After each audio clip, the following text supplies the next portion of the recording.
kowe ming batur Durna kuwi piyayi kowe aja pisan-pisan wani wangsulan piyayi iki nek ning kraton nang kene padha-padha menungsane Bagong aja ngayal kowe sing meneng silent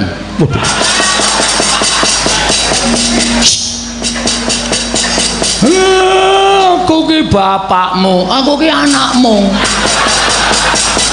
lah iya manuta karo anak aja ngeyel iki tak rampungane kowe ora ana perkara karo kowe nek mung ngrasani sampean tok ora masalah ora ana perkara karo sampean ning iki ngrasani Karang Kadempel Pak saploke aku dilantik dadi linmas Karang Kadempel ki aku ora trima nek ana wong ngrasani rusaking Karang Kadempel sakaremu nek kowe dikandhani ora nggugu sakaremu ala becik bener luput lakonana mulane kowe meneng wae wong tuwa ngeyel ora dusi sisan ora bong antil lho kowe wong ora apa-apa arep didusi ora penemban lho iki Bagong lho ora basa tak basanono iki ra urung ming dadine padu mula ora ana wong padu kok basan-basanane ra ana aku ngoko sampean ya ngoko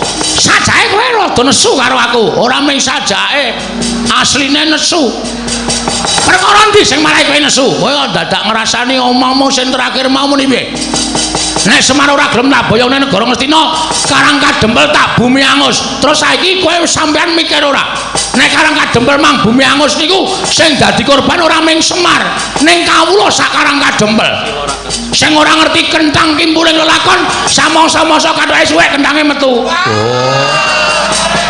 piye Tru ora ngerti kenthang kimpuling lelakon ngono tok ora sak mangsa-mangsa oh iya kuwi bahane gareng ya heeh samangsa-mangsa ora ngerti kenthang kimpuling lelakon pojok plereteng kanan kok dadi tok sempyok aradan kowe ndek rasa kamanungsan ora ya Mbak duwe rasa kamanungsan ora aku tak takon karo kowe sampean diutus boyong Semar wis cukup kuwi wae rembugane ora usah blender mrono-mrono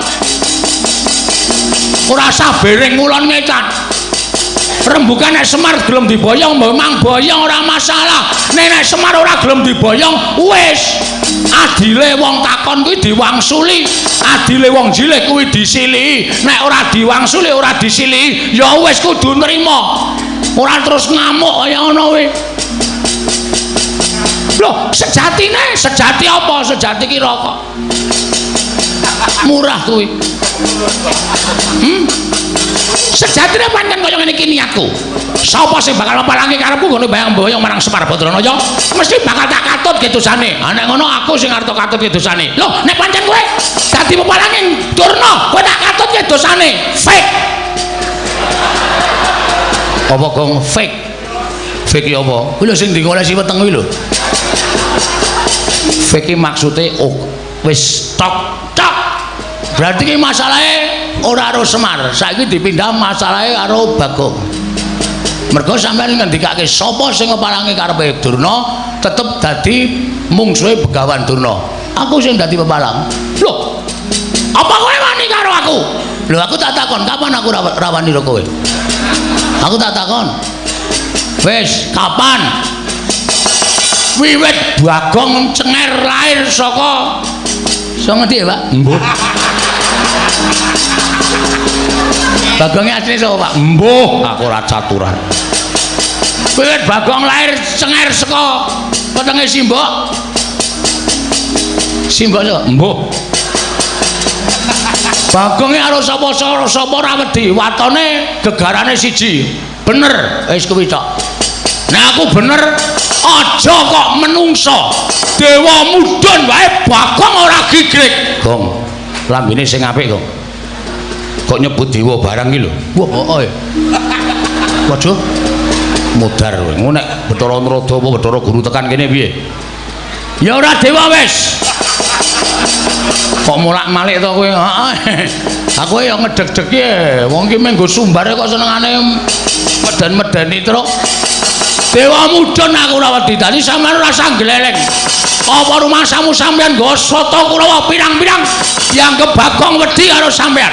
Loh, nek ngono kowe wani karo Bakantuna, sing tak wedeni awamu. Ayo, nek pancen kowe wani karo Bakantuna, endi papane wong neter kanthi kayan. Aku manut, metu Jawa. Piye?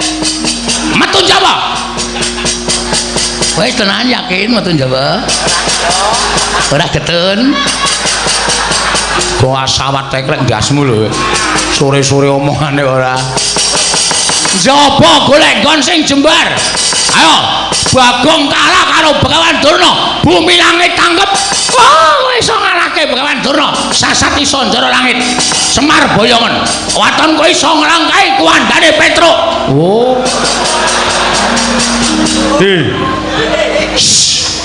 Ngapae? Aku ora melu. Meng disilih batange terus cengelmu kuwi. Nyilih kok batang ora. Meng sedhela gah. Nek arep sumbar nggo awake dhewe. Wonten iso nglangkai batange Bagong Boyo Semar Badraya. Oh, lakon mati sing apa kowe?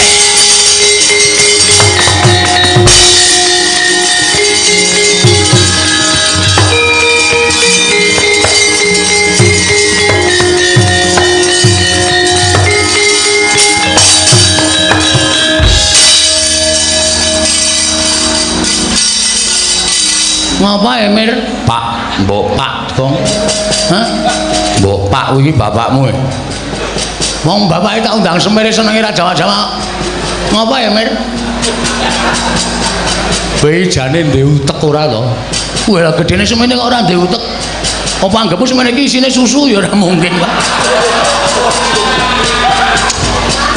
Sawangre. Kowe iki ngerti ora? Durna kae nggawa Kurawa. Ngerti. Aku ngerti kok tok tantang. Aja kendel e. Aku iki catur kendel kok.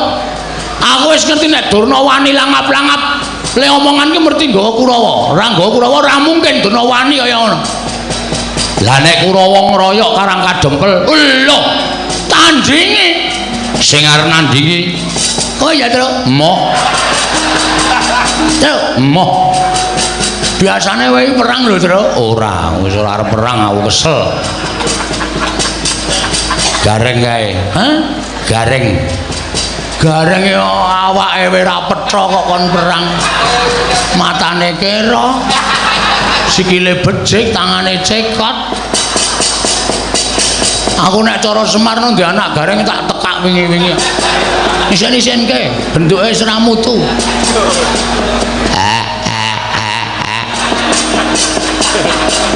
Rasa nangis. Aku arep bali wae, Pak. Aja, lehmu nyambut gawe rung rampung kok arep bali. Sapa sing arep nandingi? Waduh. Sapa ya, Pak? Lah, rak tenan to. Genti takon to. Jamak lumahe wong dalan takon genti takon, Pak. Man, wonten dawuh. Sini, Man. Inggih. Wonten dawuh iki lho, Rak. Kowe karo aku kan kanca. Inggih. Kowe kelingan jaman tak tutke dan ngetutke kowe nyabrang segara ndengan goleki Dewi Wara Sembadra kae. Lho. Sapa to? Sinta. Heeh. Sinta kemutan. Ketemu karo buta cangkeme amba banget. Ha to? Degya kala togok. Uduh. Wil katak sini.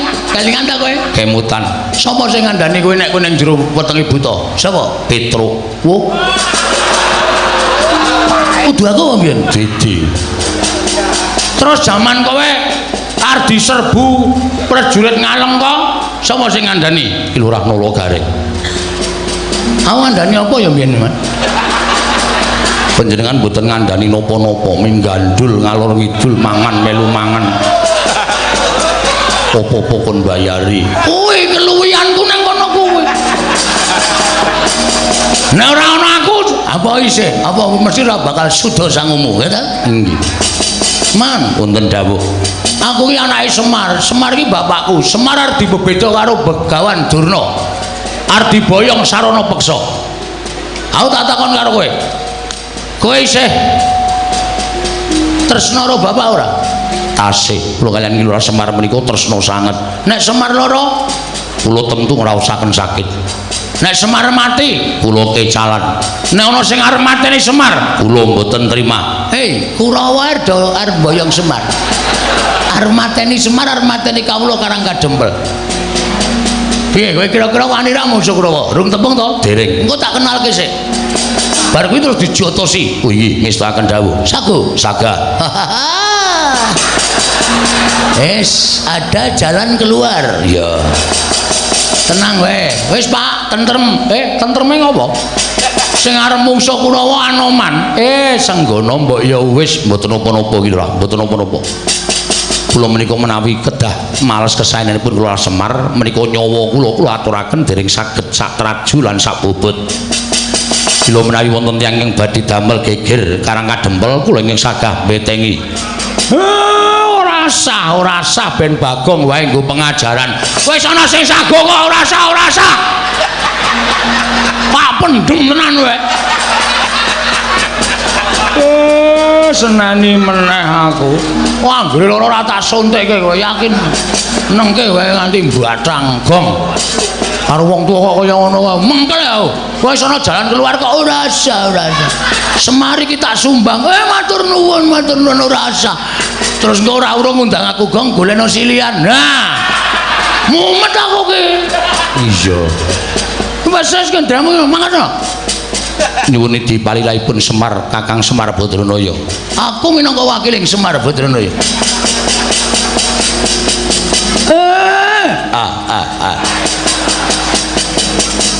Anoman tak lilani Kurawa patenana. Menika kados pundi Ki Lurah? Muni awe meneh.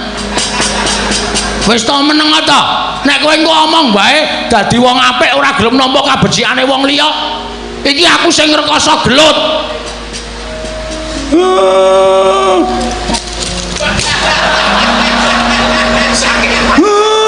Mangkato Anoman lho niki wis paken dawuh.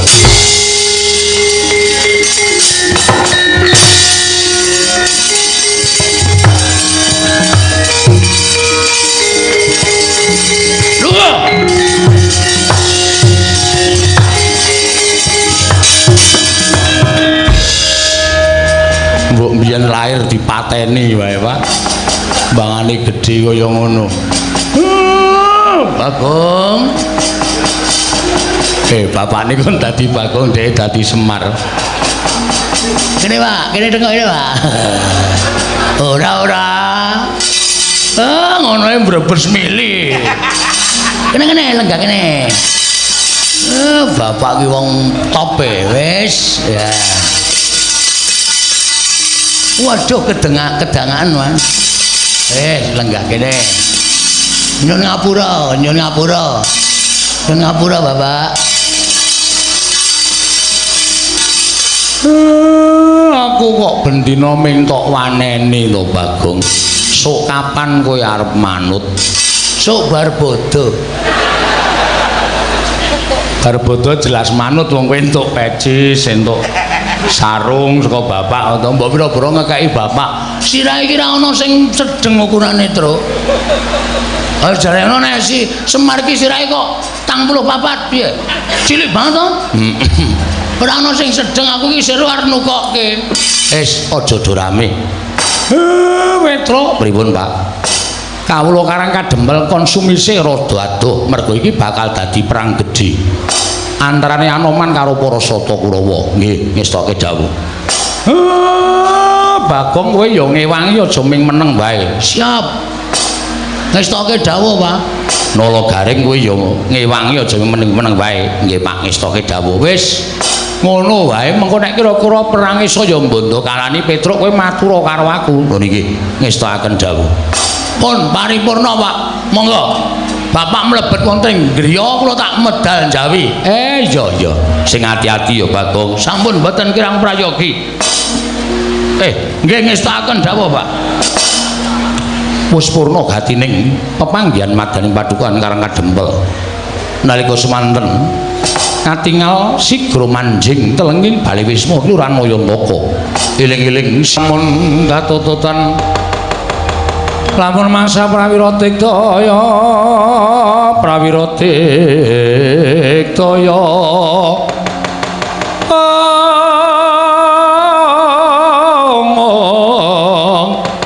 ora nanggono magawe gelarira wang-wang.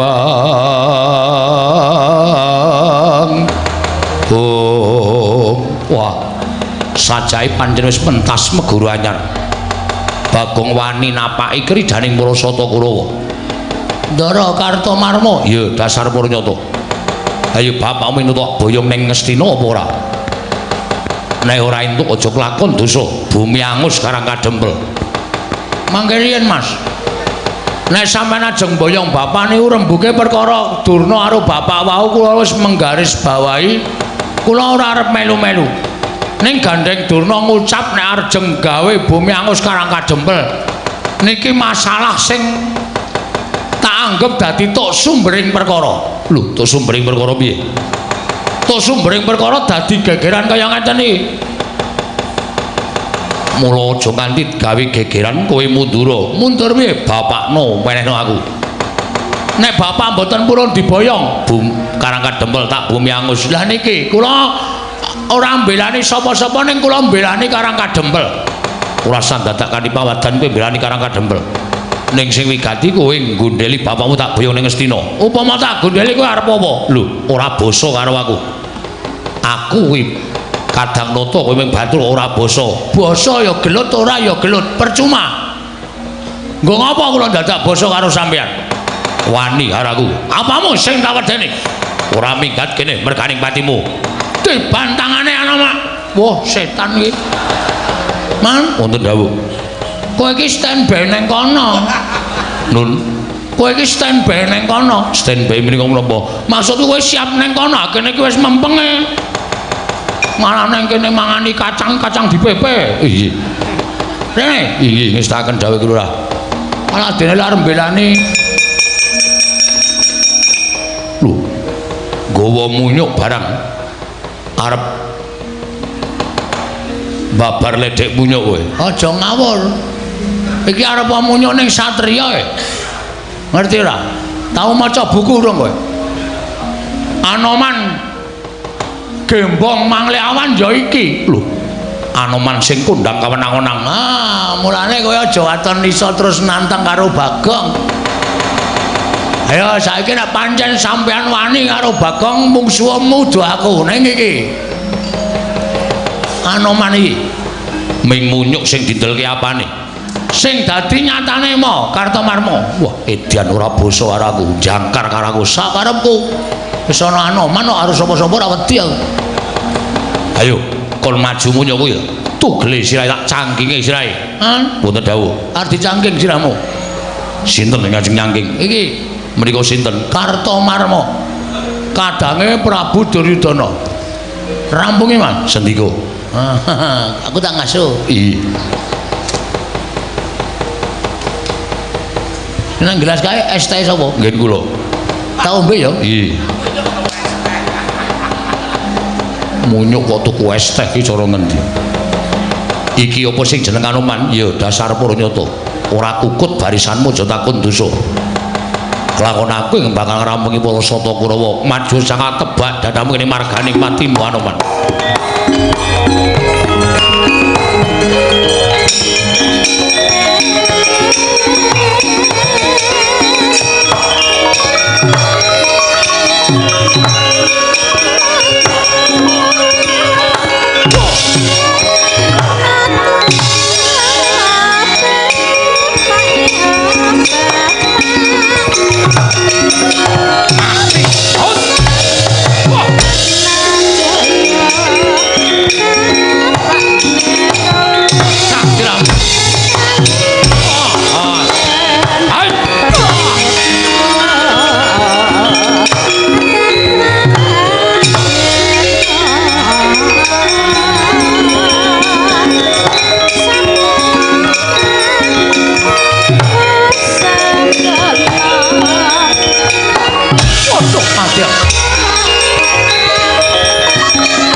melu perang we nglabuhi desa ya Mas.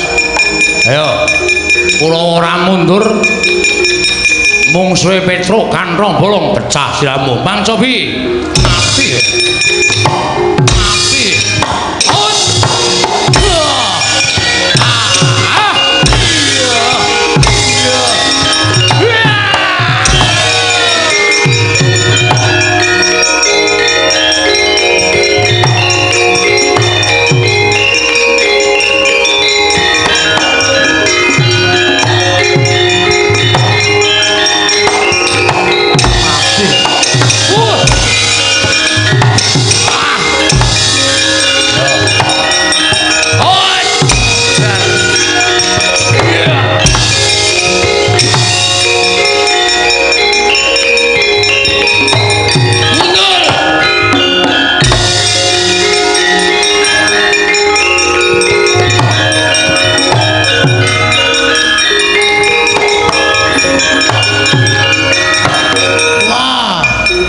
Galeng barang tangan cekot sikil becik kal perang ora sah kokean gunem tanpa guna mungsuhe nala gareng sumbalmu kaya ya ayo sing dadi nyatane pecah siramu nya wedian piye reng mumet dase to Andino kok maju kono kowe wae kono aku cah ringkih kok wah dan ganti Petruk ganti anane ya mut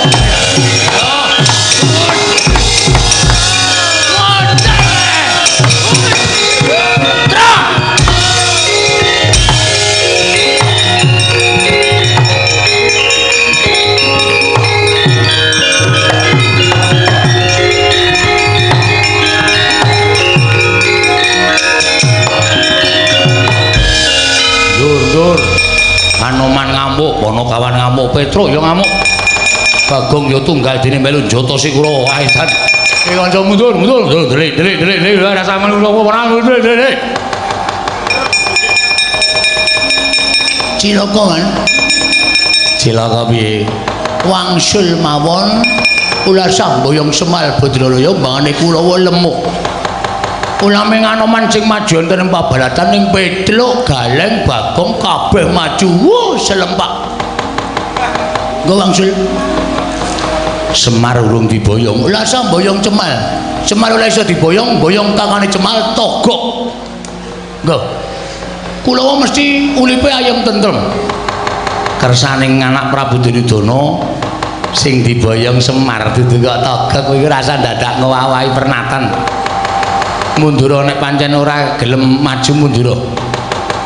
Kula pun ele-ele lho Man, wis rasa to ele iki. Niku tenan nyemelangi nek kula pun ngandani kalau sampeyan wis jadi sampeyan ulang gugu monggo. Nek nganti sampeyan kurangan Galeng, Petruk, Bagong, Lemuk wis ora kajen dadi patih. Dur, Nur. Nek ora kowe ora rampung-rampung Dur. Kula, maju. Ponokawan rampung ana. Wah. Nggih. Ora ketang alon-alon kok rampungane Man. Maju aja kaya bocah cilik nggih, Pak.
Ndara Dursasana ya.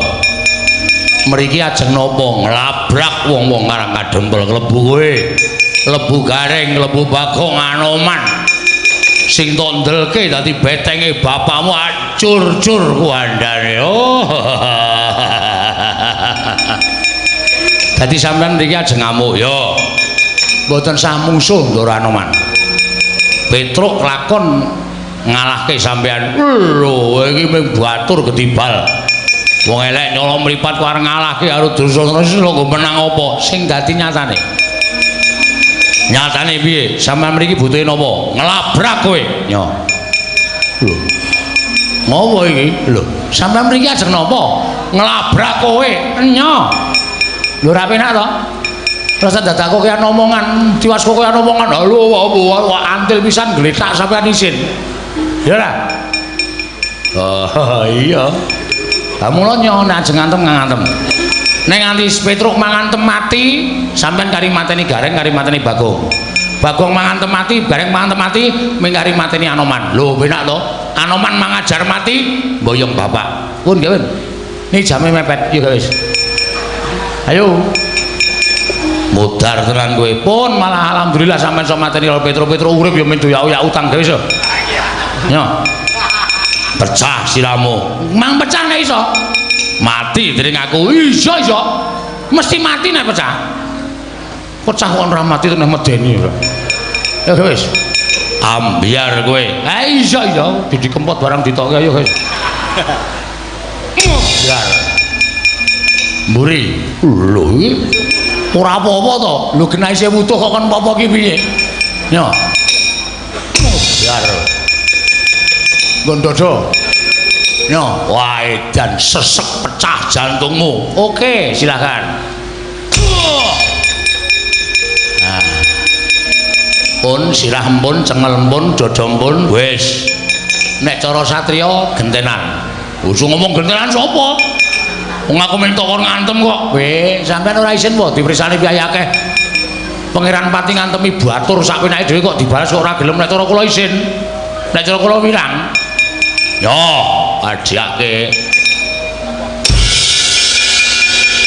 mburi yo padha-padha ampuhe dodo yo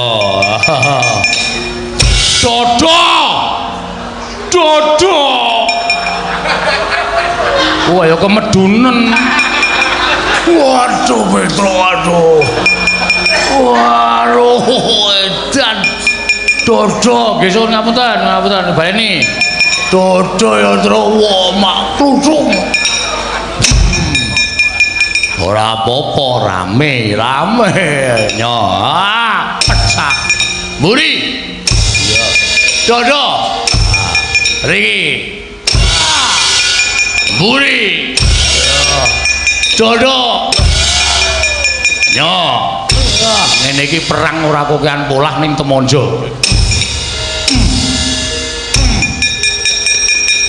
dodo sirah sirah iya iki wis dikeke iya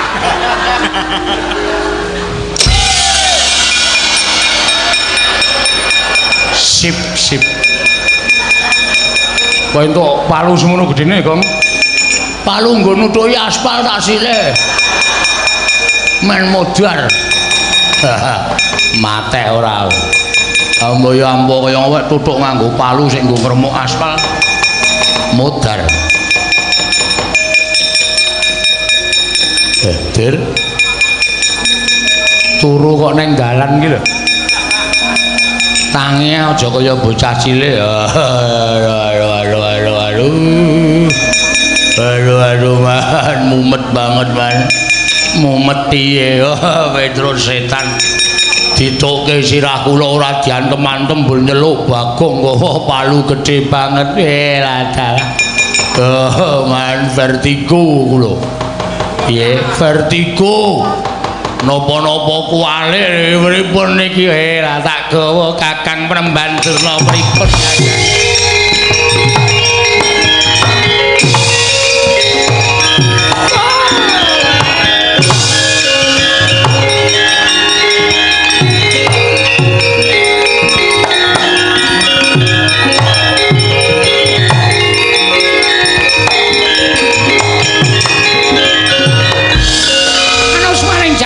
ngertane baro iblis lanat.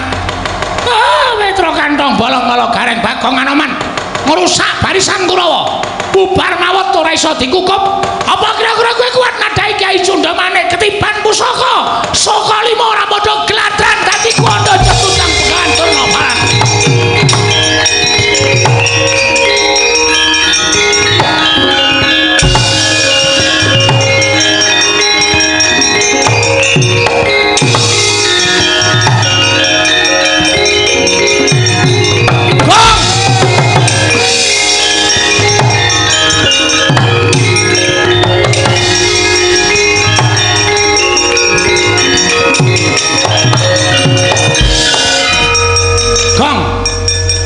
Kowe arep ndi?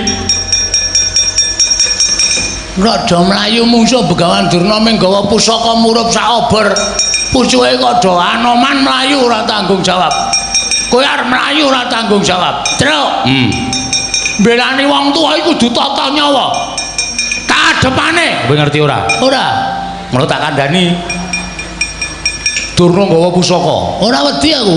Pusaka kae ampuh. Tamake Gunung Jugruk sego rasat. Nek ming kowe karo aku nyunyuk Cundamane mudhar kabeh. Terus mlayu wae. Padul karo bapak. Aku wis nantang Durna terus, wis ngerti nek kowe sing nantang Durna ning nganggo hitungan wong gluthi ora waton. Ora okol ning nganggo akal. Nek kowe ming ngokol tok ngethuke Cundamane mati tenan. Semen. Wis semen. Truk rasa wedi wong urip sing dinteni apa? Tak pethoke Begawan Durna.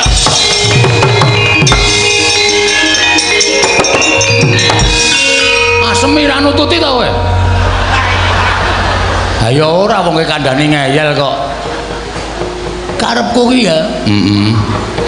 Skene aninione iki. Aku nekat melayu terus kowe bagong. Ngoyak aku tok candhet meneh gong. Aja kaya ngono. Aku tresno karo kowe. Ha dramatike nang kene iki terus. Adegane nang kene iki. Wah, wis ora masuk. Arek arep maju-maju aku tak padul bapak. Oh ya tak padul bapak. Aku tak omong karo bapak nek durung nggo pusaka. Aku ya omong nek bapak nek durung nggo pusaka.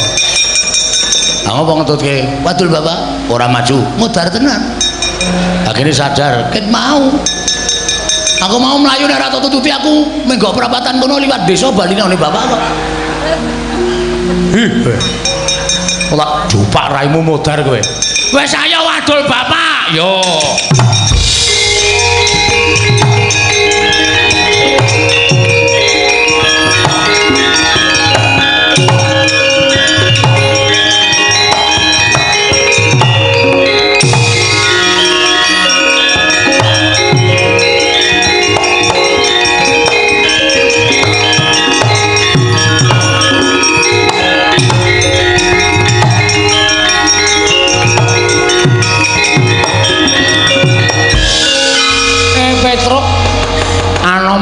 Melayu ngopo kowe ya melayu Bagong ya melayu. Matur sanipun bapak tiwasan Pak niki nek sampean ora melayu iso dipeksa Begawan Durna bapak diboyong teng Ngastina sebabe Durna mbeta pusaka saka 5 wujute panah bedore kaya dene cucuking manuk ning murup sak obor. Ora pangling Cundamane. Lah piye Bagong kowe nandingi Durna wani apa ora wong sing nantang mau kowe? Pangestunipun bapak kula nggih adre, Pak. Wedi. Adre. Wedi karo Cundamina. Apa Gong Cundamina? Cundamane sing panah bedore ndasmana murup sak obor. Bedore apa, Gong? Ndasmana. Aku jane ya duwe lho terus. Iya. Ning kalah karo Cundamane. Heeh, nggon aku ora ana cahyane kok. Nggon aku biru erem. Dapure ora. Jenenge apa nggonamu? Ya nganggo cundha. Oh. Cundamanda. Cundamanda iki rak ming kling-kling ngono kae. Enak duwe pusaka mbok dipethoke Bagong. Ora aku pethok, Pak. Dhek perapatan wetan aku perapatan ngidul. Wis rasaku karo omong kene tengok karo Anoman kene. Heeh. Engko nek durna tekan kene aku sing ngadepi. Oh, Petro Bagong aja mlayu mati kowe.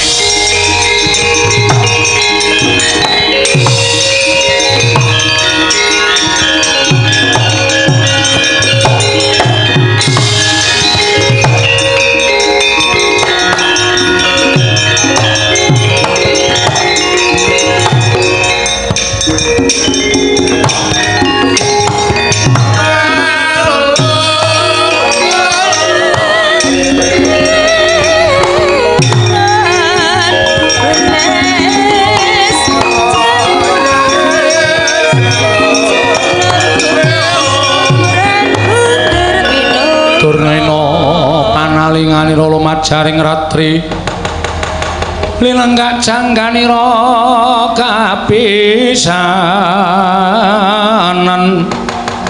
aneng prang Bratayuda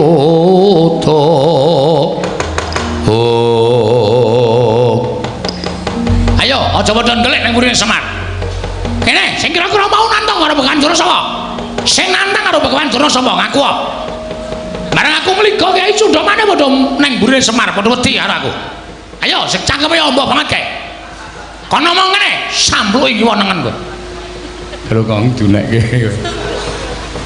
Tak incim mbok anggere Cundamane ora digowak, pelinceng sirahe. Muni apa kowe mau? Muni apa, Gong? Muni maksud ngono areng apa? Sabar penemban, sabar. Semar mangsa didak martabating Begawan Durna. Terus, kowe ngidak martabate Durna kudu martabat. Wo, tak kira martabat. Mane didak mbok dipangan ora, menengo sik. Terus karep sampean pripun? Pokoke kowe tak boyong menyang Astina. Nggih, kula purun. Lho, kowe gelem? Nggih, purun. Ning wonten syarate. Syarate apa, Semar? Kowe matura. Kowe butuh brana picis, kowe butuh derajat pangkat mesti bakal tak wujuti. Waton kowe matur karo aku. Matura sing cetha syarate apa? Kula kepengin sinten mawon saged kula eloni, kula suwitani. Waton saged ngaturaken Sekar Tunjung Seta. Sekar Tunjung Seta. Nggih.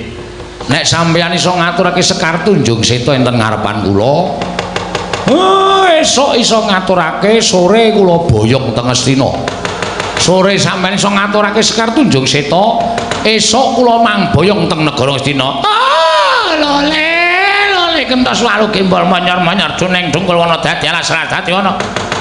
Sekar Tunjung Seta iso disebut tegese gumelar ana ing jagat nyaluk pamit ta.